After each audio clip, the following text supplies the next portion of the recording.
Primeiro livro de Samuel, o capítulo de número 16 e o versículo de número 12. A igreja tem liberdade para glorificar a Deus. Glória a Deus. Isso é um dos privilégios que temos, glorificar o Senhor. Glória a Deus. Amém, meus irmãos? Eu disse primeiro livro de Samuel, no capítulo de número 16, versículo de número 12. Então mandou chamá-lo e fez entrar. Era ele ruivo, de belos olhos e de boa aparência. Disse o Senhor: levanta-te e unge-o, pois este é ele.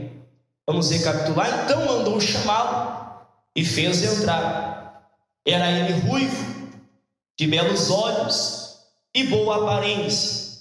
Disse o Senhor: levanta-te e unge-o, pois este é ele. Um instante de oração. Senhor nosso Deus e nosso Pai, acabamos de ler a Tua palavra, Senhor, aqui nessa noite. Eu peço a inspiração do Teu Espírito Santo para mais uma vez transmitir a palavra diante da necessidade de cada irmão, Senhor. Não aquilo que talvez a gente deseja ouvir por vontade própria, mas que a Tua vontade, aquilo que o Senhor tem para nós aqui nessa noite, possa realmente, ó Pai, ser realizado e também feito para a glória do Teu nome.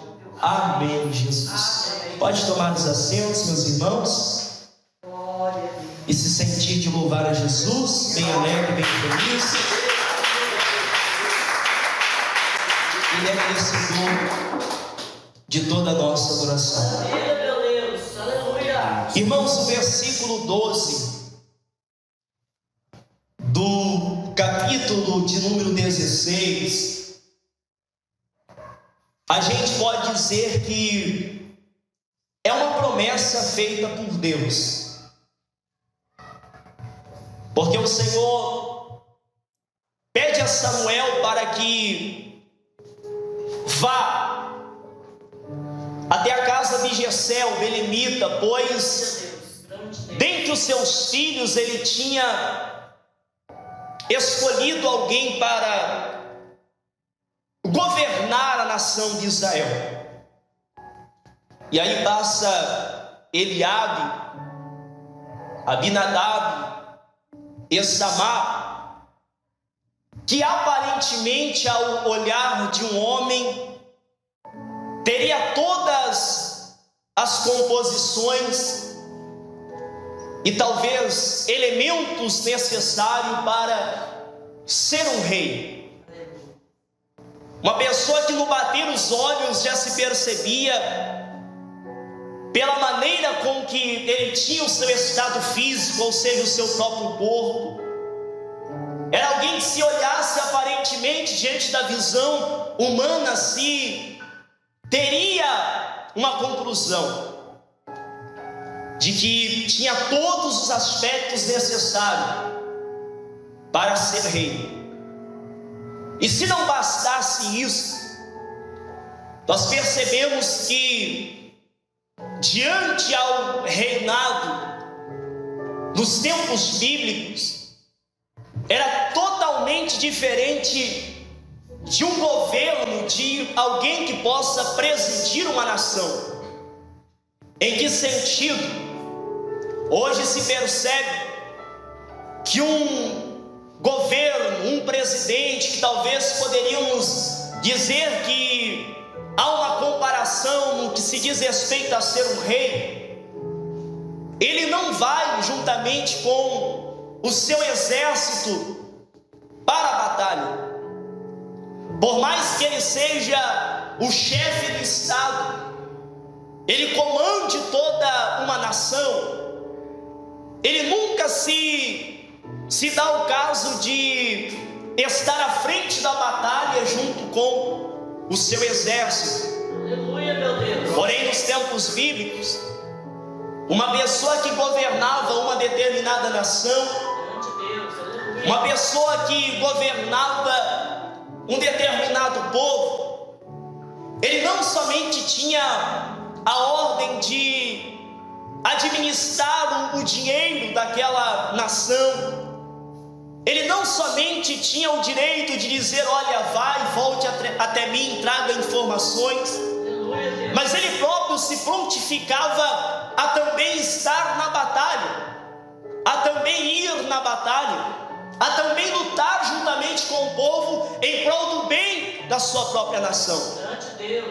E aí, quando o profeta Samuel, ele chega até a casa de Jessé o belemita, logo ele se depara com um de seus filhos. E a primeira conclusão que ele tira pelo porte que ele tinha de um rei, era um guerreiro: eis aí diante de mim o escolhido do Senhor.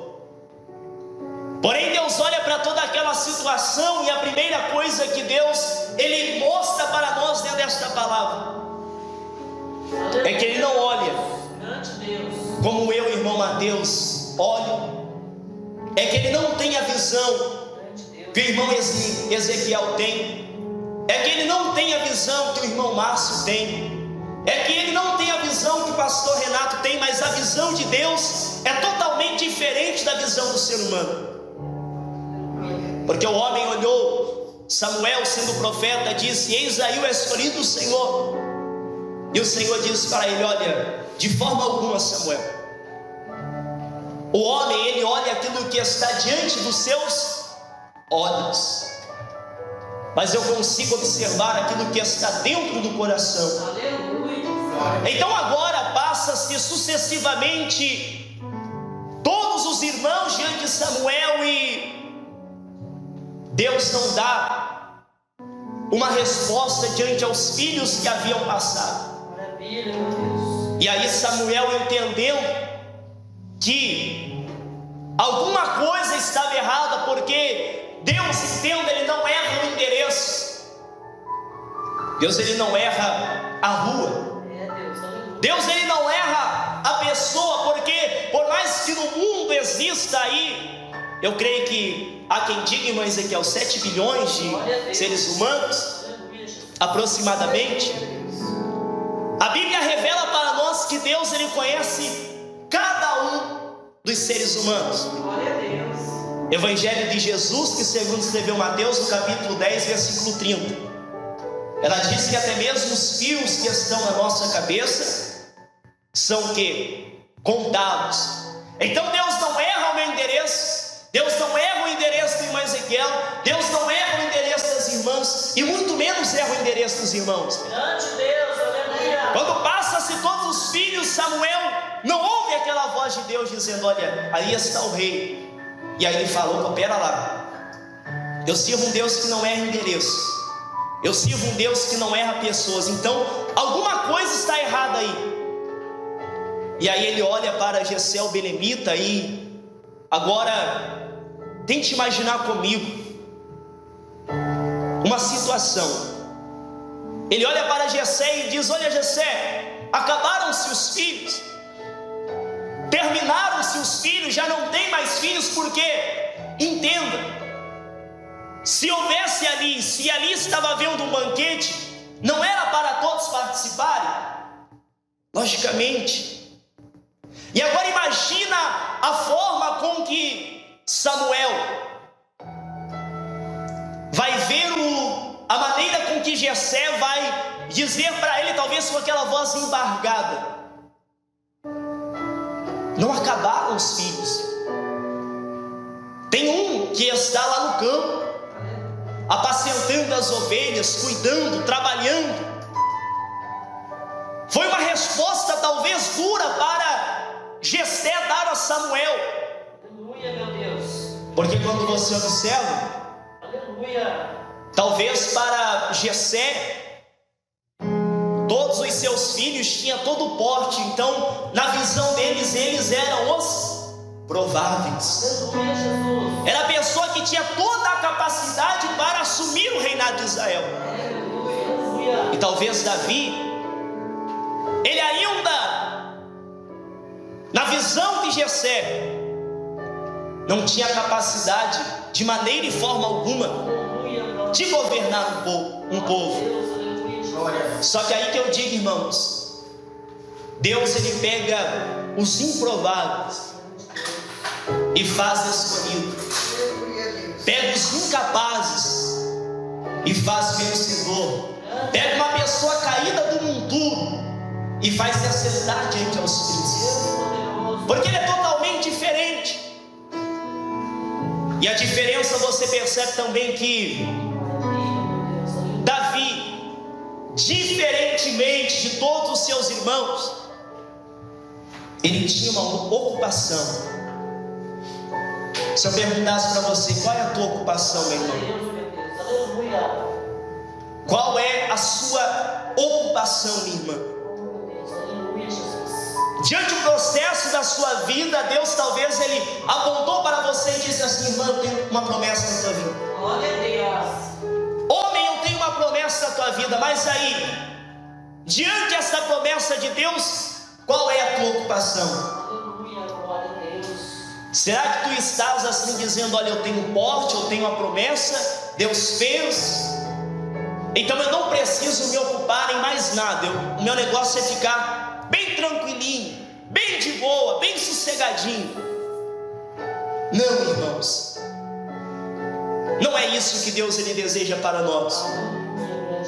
Diante ao percurso da promessa que ele tem para as nossas vidas, ele não quer que a gente fique olhando para o céu dizendo: a promessa ela vai se cumprir a qualquer momento. Por mais que ele é fiel, por mais que ele é verdadeiro, ele requer que da minha parte, também da sua parte, haja um esforço. Perceba que dentro da Bíblia Sagrada, todas as vezes que Deus ele foi escolher um homem, ele foi escolher uma mulher para uma determinada missão, nunca ele encontrou um homem com seus braços cruzados. Muito pelo contrário, os maiores personagens que a Bíblia nos faz saber em entendimento que foram grandes homens de Deus, foram pessoas ocupadas, pessoas que tinham uma ocupação. Glória a Deus. Aleluia. E aí ele chega, olha, tem ainda Davi, ele está lá no campo. Então vamos fazer o seguinte: ninguém vai sentar à mesa, ninguém vai tocar no banquete, enquanto este menino, este Davi, não aparecer. E aí o versículo 12 do capítulo 16 de 1 Samuel, você vai perceber que a partir daquele momento há uma promessa sobre a cabeça de Davi. Grande Deus, aleluia. Olha, você vai ser um rei. Ele carrega consigo uma promessa. É incrível, né? Geralmente quando Deus ele vai fazer alguma coisa na nossa vida, antes ele nos leva em um nível de preparação. Grande Deus, aleluia. Sabe aquele dia que você acorda assim meio que inspirado, aquele desejo de ler a palavra, aquela vontade de querer conhecer mais, de querer se aprofundar mais, de querer ter um entendimento melhor, e até mesmo coloca aquele louvor e você sente algo diferente, como se fosse assim: olha, eu estou sentindo que Deus está me preparando para uma grande coisa. Maravilha, meu Deus. Não sei se você já vivenciou isso, não sei se você já pôde contemplar aqueles dias que você levanta tão inspirado com aquele desejo: eu preciso entender mais, eu preciso conhecer mais. Maravilha, meu Deus. É o próprio Deus te preparando para algo. Aleluia, Jesus. Só que entenda uma coisa: entre o chamado e a concretização do chamado, existe algo bem no meio. O chamado e a concretização do chamado. E qual é esse algo, irmão Mateus? A nossa vida. Porque quando a gente percebe neste versículo 12, eu pergunto para a igreja, quando ali aquela promessa para Davi foi a seguinte: olha, você vai ser um rei. No outro dia Samuel já chegou com a comitiva de cavaleiros de exército, com a coroa, e já chegou e disse para Davi: olha Davi, nós viemos aqui te buscar porque amanhã mesmo será a sua posse no reinado. Foi isso que aconteceu, irmão Ezequiel? De forma alguma. Não foi assim. Porque entre o chamado e a concretização do chamado, há algo chamado vida.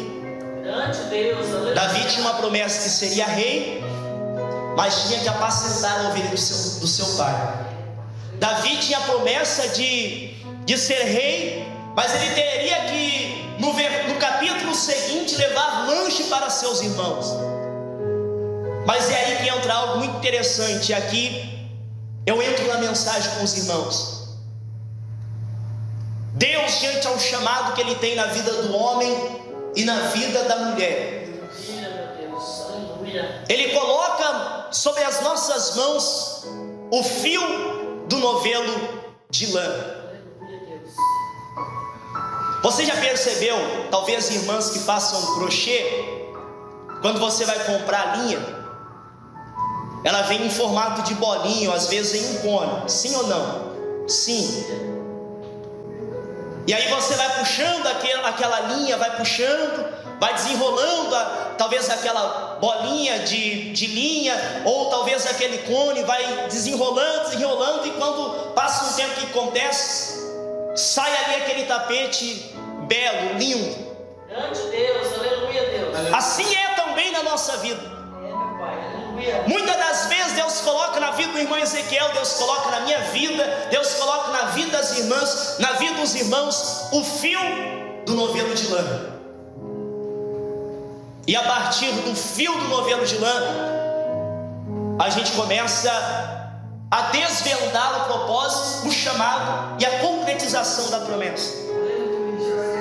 Para Davi, esse fio do novelo de lã era a batalha do gigante Golias. Porque perceba que quando Saul ele é levantado rei, a Bíblia diz que ele era o maior entre todos os israelitas, a ponto de Israel bater o seu ombro. Homem escolhido. Só que Deus ele decide levantar um homem muito maior do que Saul. E aí Saul, sendo um rei escolhido por Deus, mas infelizmente não decidiu batalhar em nome de Deus. Aleluia. Eu pergunto, minha irmã, Deus poderoso. eu pergunto, meu irmão, diante aos desafios que têm se levantado Meu Deus, aleluia. para com a sua vida, você sabe que você é um escolhido. Da mesma forma que Deus ele te escolheu, você tem decidido lutar pelas causas de Deus? Tem decidido? Aleluia, Jesus. Grande Saul ele foi escolhido por Deus, mas não decidiu lutar pelas causas de Deus. E aí Davi ele chega diante de toda essa situação e percebe que há um alvoroço no meio do povo israelita. Ele percebe que o povo está ali todo amedrontado, todo apavorado, e começa a observar e a notar o quê? Que não tinha ninguém disposto a lutar com Golias. Porque perceba dentro da palavra de Deus que Golias tinha os seus 2,90 m, 3 metros de altura. É uma pessoa grande. Era uma pessoa que tinha uma grandeza. E se não bastasse isso, a própria palavra de Deus nos revela e nos faz saber que ele era guerreiro desde a sua velhice. Não, ele era guerreiro desde a sua mocidade. Então Israel não estava enfrentando um Golias qualquer, um guerreiro qualquer, mas estava enfrentando um gigante, Grande Deus. alguém que desde a sua mocidade tinha praticidade naquilo que ele fazia. Glória a Deus. Sabia como manusear um escudo, sabia nos momentos da defesa manusear o escudo, sabia no momento de usar a espada como manusear a espada, sabia no momento de usar das suas artimanhas no sentido do seu corpo. Ele sabia. Aleluia. Ele era um guerreiro desde a sua mocidade. Glória a Deus. Obrigado. E Davi, quando ele percebe toda essa situação, ele vê o alvoroço deste povo e ele começa a observar todo o cenário, porque entenda, aquele que é escolhido por Deus, aquele que carrega uma promessa de Deus, ele é diferente. A visão dele é diferente. Ele olha para uma situação assim que diz: precisa ser trocado. E as pessoas todas estão dizendo: olha, tem que ser trocado, tem que ser mudado. Grande Deus. E ele olha para toda aquela situação e diz: não, tem que ser trocado, tem que ser tratado. Porque eu pergunto para a igreja: água de piscina se troca? Não. Você pode alugar uma chácara onde você quiser, você pode alugar aonde você quiser, vai ir um povo lá, um número de pessoas, eles irão de alguma maneira nadar naquela piscina, irão ali brincar naquela piscina, e no outro dia o dono daquele determinado local, ele não vai trocar aquela água, ele vai tratar ela.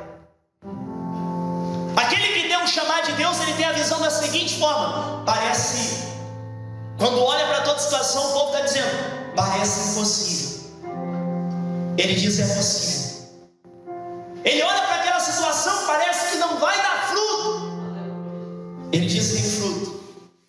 Ele olha para aquela situação que o povo diz: não tem vida aí.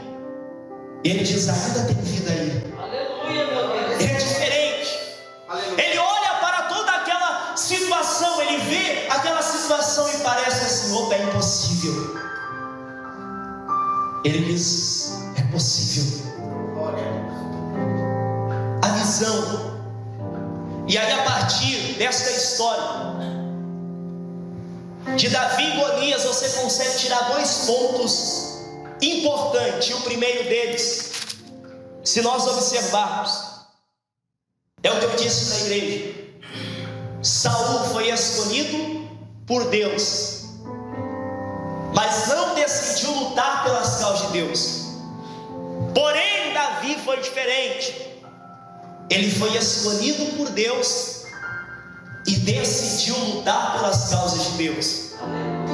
E aí você observa no capítulo 17, por que Davi ele escolheu lutar pelas causas de Deus? Versículo 32 do capítulo 17, o versículo 44 e também o versículo 45 e 47. O 32 diz assim: Davi disse a Saul: não desfaleça o coração de ninguém, por causa dele teu servo irá e pelejará contra o filisteu. Versículo 44, o filisteu disse a Davi: vem a mim e darei a tua carne às aves do céu e às bestas feras do campo. Porém Davi disse ao filisteu: tu vens contra mim com espada e com lança e com escudo, eu porém vou contra ti em nome do Senhor dos exércitos, o Deus dos exércitos de Israel, a quem tens afrontado. E saberá toda esta multidão que o Senhor salva, não com espada nem com lança, porque do Senhor é a guerra, ele nos entregará nas nossas mãos. Maravilha, Senhor Jesus. Davi, escolhido por Deus, e decidiu lutar Aleluia, Jesus. pelas causas de Deus. E aí que a gente observa neste cenário o segundo ponto, que é muito interessante se observar dentro da palavra de Deus, que a partir do momento que você olha para uma situação assim e diz: não tem jeito, melhor, as pessoas olham para aquela situação e dizem: não tem jeito, e você olha para você e diz: olha, eu sou pequeno, mas sou escolhido. Eu sou, talvez, diante das pessoas, improvável, mas vencedor. E não é porque eu, talvez, não, muito pelo contrário, é porque esta força que tem em mim não vem de mim, mas vem do próprio Deus. Você decide lutar pelas causas de Deus, e quando a pessoa decide lutar pelas causas de Deus, aí ela começa a ver diferente. Porque entenda algo. O que Golias ele tinha como intuito, quando você observa o texto sagrado, ele tinha o desejo de lutar de que maneira? Mano a mano. Era um combate direto. Ele não queria que houvesse ali uma guerra entre flecheiros, entre homens que lutassem com várias espadas. Não, ele disse: olha, escolha um dentre vós e leve, vem até mim. E vem até mim. Escolha o melhor guerreiro que há entre vocês e vem até mim. E aí, beleza, Davi ele chega lá, olha para aquela situação, diz tudo isso, e aí o povo, os irmãos, ele fala assim: ô Davi, o que tu veio fazer aqui, rapaz? Por acaso tu veio aqui assistir a nossa derrota? Não era para tu estar cuidando das coisas do pai? Não era para você estar bem de boa apacentando as ovelhas do pai? Só que Davi,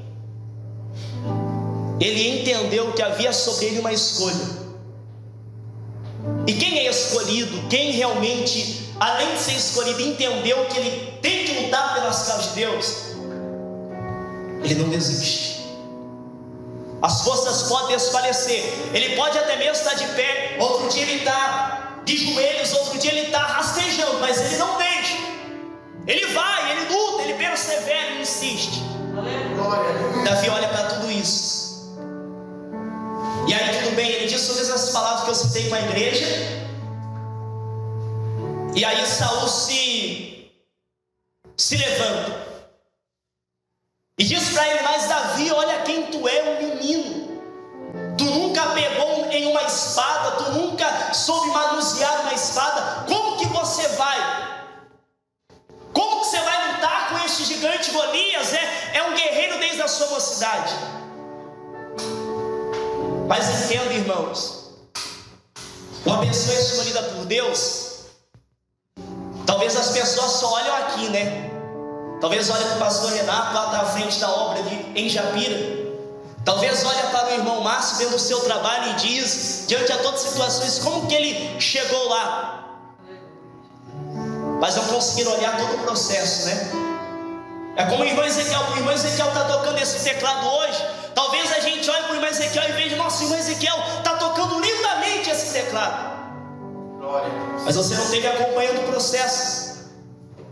Você não viu as tantas dores de cabeça que ele teve quando ele tentava introduzir algo, quando ele estava aprendendo, ele não conseguia, mas ia ali, insistia, ia ali, lutava. As tantas de vezes que ele passava observando diante as notas, os acordes do teclado, para ele conseguir chegar aonde ele está, no nível que ele está. Ou seja, uma pessoa escolhida, ela tem currículo, ela tem especializações. E aí eles falam: tu é um menino, Davi, tu é pequeno, Davi, tu não tem requisitos de um guerreiro, tu não tem uma história de um guerreiro. Mas ele fala lá: pera lá, vocês olham para mim, Davi, um menino pequeno, aparentemente aos seus olhos. Talvez eu não tenha o mesmo poder físico que vocês têm, mas quem que quando urso, quando leão foram tomar as ovelhas do meu pai, lutou contra eles? Tudo bem, eu talvez não tenha a espessura de uma pessoa escolhida, eu não pareço com um guerreiro, mas quando as ovelhas lá no campo, pelo urso e também pelo leão, de alguma maneira foram quase que atacadas, quem se levantou? Eu, Davi. E aí Saul talvez bate o desespero nele, ele fica: opa, como assim? Porque talvez as pessoas só olham a gente vivendo o que a gente está vivendo hoje, mas entendendo que a gente tem que passar todo um processo. Para você chegar até onde você está, houve todo um processo. Houve choro, houve lutas, houve marcas. Como diz aquele louvor: eu trago marcas de batalha e sinais guerra. Muitas das vezes é assim, meus irmãos, trazemos em nosso corpo marcas de batalha e também sinais de guerra, por mais que as pessoas não vejam, porque cicatrizou. E aí tudo bem. Davi parece que até consegue convencer Saul, só que Saul, ele diz: tudo bem, Davi, tu matou o urso e também matou o leão, beleza? Tudo certo. Mas olha, o que Golias está usando? Ele tem lança, ele tem escudo, ele tem armaduras apropriadas para o rei. E aí, Davi, sabe, eu estava pensando aqui, dá para você usar as minhas roupas, aquilo que eu tenho aqui. E aí imagine, Saul, a Bíblia diz que era o maior, Davi era um menino. Imagine ele tentando colocar aquela roupa, aquelas armaduras de Saul. Eu lembro que certa vez, quando eu fui pregar um determinado local, eu acabei esquecendo a chave no local que eu tinha ido, e não dava tempo de eu ir lá buscar para mim ir na igreja. E eu peguei a roupa de um menino que é bem menor que eu. Aí os irmãos já devem entender como que ficou, né? Olha o meu tamanho para o menino menor. A calça, ela ficou pitota. O terno, meus irmãos, ficou aqui. Aquela roupa apertada. Por quê? Porque o que é para uma pessoa é para uma pessoa, o que é para mim é para mim. Acho que você não entendeu, né? O que é para uma pessoa é para uma pessoa, o que é para mim, o que é para você é para você. E aí eles querem colocar em Davi: opa, tudo bem, Davi, você vai lutar, né? Mas antes, por que você não veste a minha armadura? Grande Deus. Todas as vezes que diante é um chamado que Deus tem, uma escolha que Ele tem nas nossas vidas, sempre vai aparecer esse tipo de pessoa para tentar opinar diante da visão que Deus já nos deu, para tentar fazer com que não haja um progresso no chamado. E aí Davi olha para tudo aquilo e fala: não, pera lá, eu não vou usar essas armaduras, porque primeiro, não serve para mim, e segundo, não é minha especialidade.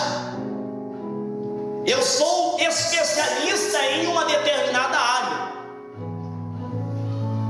Você sabe qual é a sua ocupação?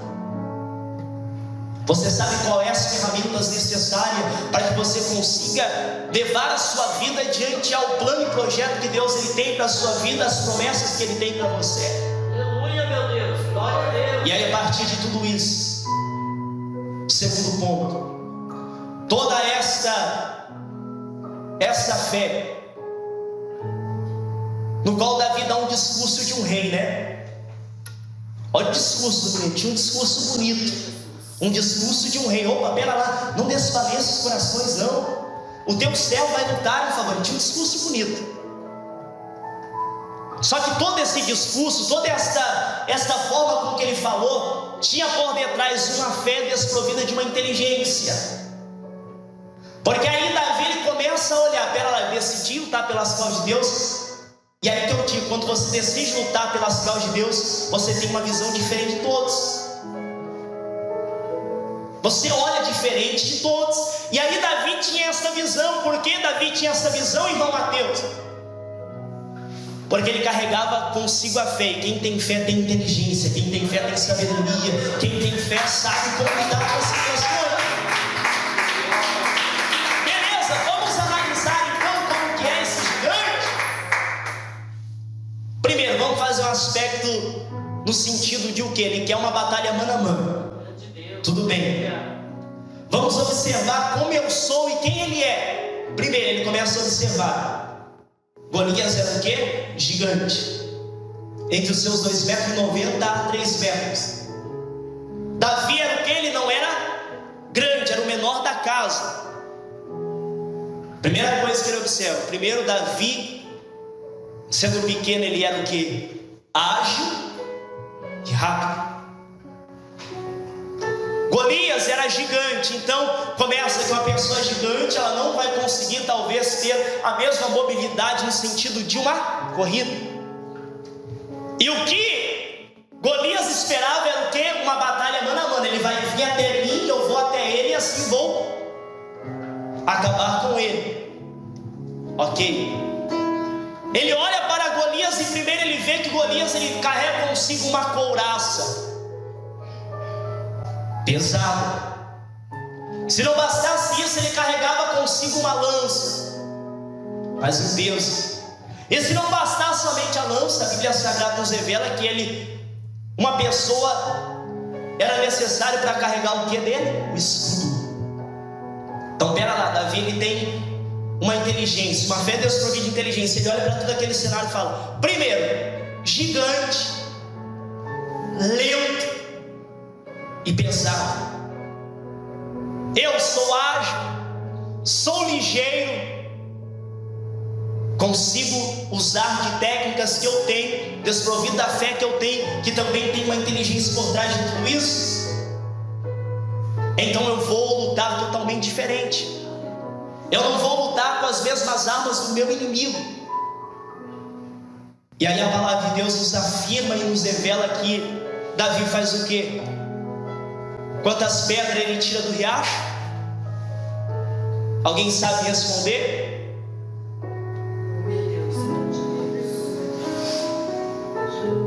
Pelas 5 pedras.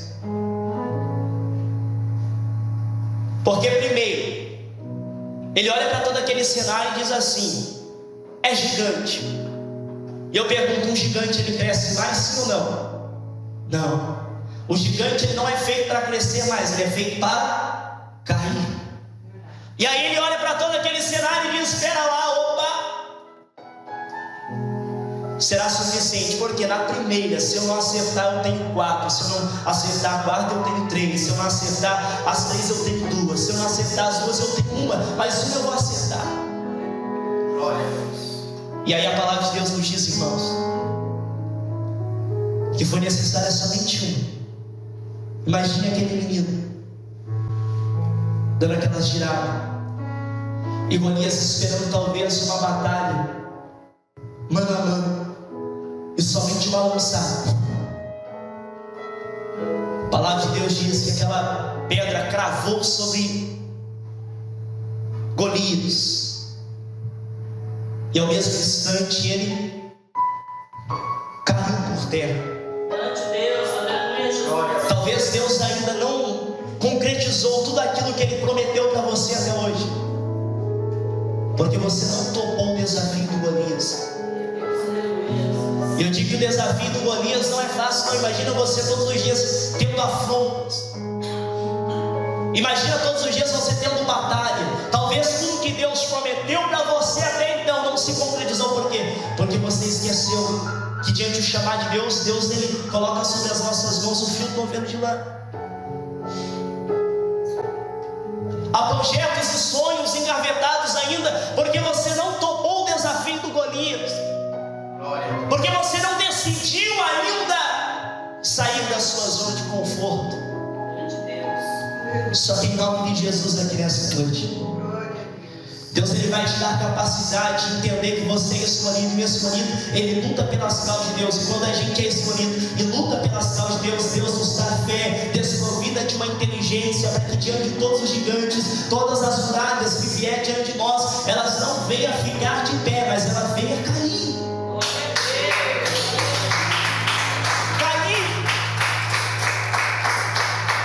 Qual é o gigante que tem te afrontado, minha irmã? Qual é o gigante que tem te afrontado, meu irmão? A grande questão é: o que nós vamos oferecer quando estamos diante dessas batalhas? A partir do momento que toparmos o desafio do Golias, as promessas de Deus elas começarão a fluir nas nossas vidas. Para concluirmos e terminarmos, a gente precisa compreender algo, isso é muito sério. Que quando a gente olha para todo esse cenário que a Bíblia Sagrada nos revela e nos afirma, nós precisamos entender as nossas habilidades e respeitar as nossas limitações. E quando fazemos isso, nós estamos se utilizando de uma fé desprovida de uma inteligência. Respeite os seus limites. Diante aos seus limites, fazendo isso, Você viverá tudo aquilo que Deus ele tem revelado para você. Se tudo está difícil na tua vida, se as dificuldades têm te assolado, o gigante tem se levantado, entenda, você é um escolhido, você é uma escolhida. Então decida lutar pelas causas de Deus. Glória, aleluia. Tão somente fazendo isso, da mesma maneira que Davi, ele foi vitorioso, e diante dessa vitória, ele não se gabou em si próprio, mas ele entendeu que tudo que ele venceu não vinha dele, mas vinha de Deus. Aleluia. Aí, meus irmãos, as coisas elas mudam. A sua fé, ela aumenta. E aí você sempre entende, cada vez que a sua fé é provada, é Deus te dando oportunidade de crescer um pouco mais. Eu olho para esta igreja de um modo geral e vejo cada irmão que carrega consigo batalhas, a sua fé sendo provada. Mas quando você compreender que o provado dessa sua fé é Deus te dando oportunidade de crescimento, Maravilha, meu Pai. Aleluia, Deus. você passará a romper em fé. É, Deus. Aleluia. Você passará a romper em fé. Maravilha, Senhor. E quando rompemos em fé, meus irmãos, todas as coisas se tornam possíveis. Maravilha, meu Deus. Aleluia. Porque Deus nos dá as estratégias necessárias para que consigamos lutar. Você precisa olhar para você mesmo e dizer: eu sou escolhido por Deus e preciso lutar pelas causas de Deus.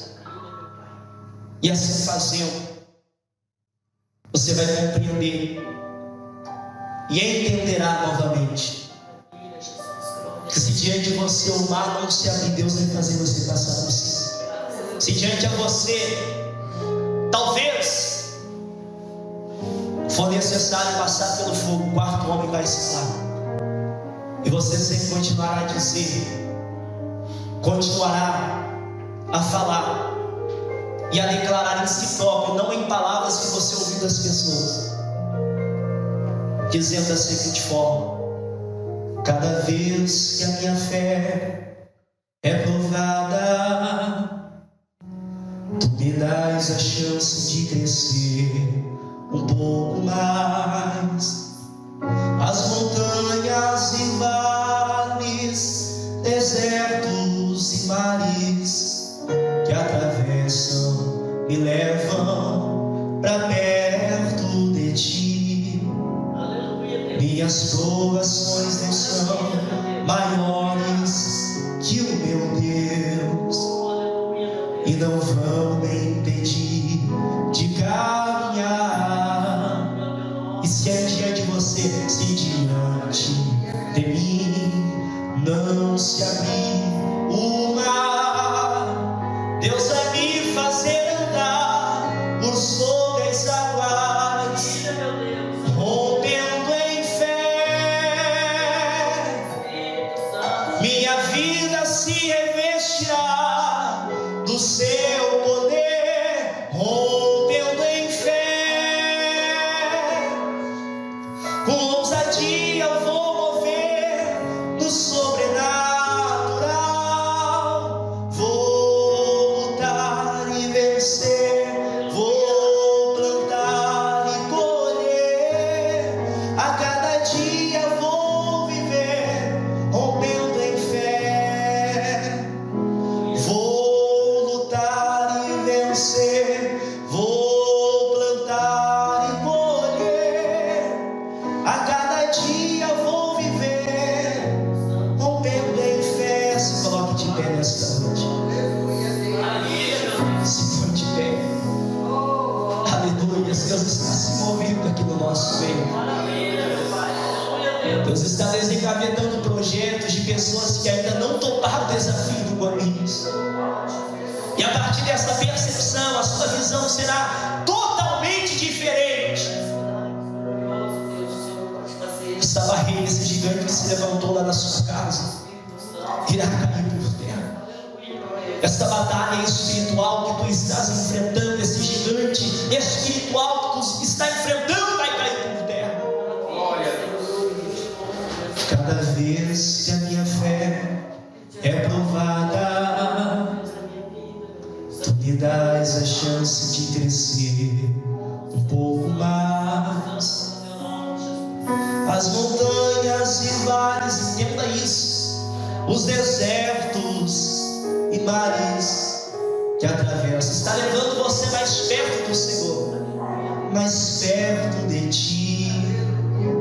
Minhas provações não são, suas provações não são maiores que o teu Deus, e não vão te impedir de caminhar.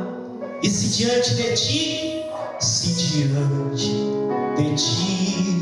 não se abrir o mar, Deus vai te fazer passar por sobre as águas, rompendo em fé. Sua vida se revestirá do teu poder, rompendo em fé. Com ousadia você vai viver o sobrenatural. Tu vai lutar e vencer, tu vai plantar na basura, pela cheira da a cada dia você vai viver rompendo em fé. A cada dia tu vai viver rompendo em fé. A cada dia tu vai viver rompendo em fé. Senhor meu Deus, meu Pai, em nome de Jesus Cristo, Senhor, nós estamos diante da tua presença, Pai. Diante da tua presença nós nos colocamos, e aqui estamos mais uma vez, ó Pai, te louvando, entendendo da necessidade que temos de romper em fé. Senhor, ajude este irmão, ajude esta irmã, ajude este teu filho a romper em fé, Senhor, para que diante do desafio de Golias, para que diante ao desafio dos gigantes que se levantam, tenhamos uma fé, Senhor, desprovida de uma inteligência, que é isso que nós precisamos, ó Pai, para a glória do teu santo, eterno e maravilhoso nome. Amém.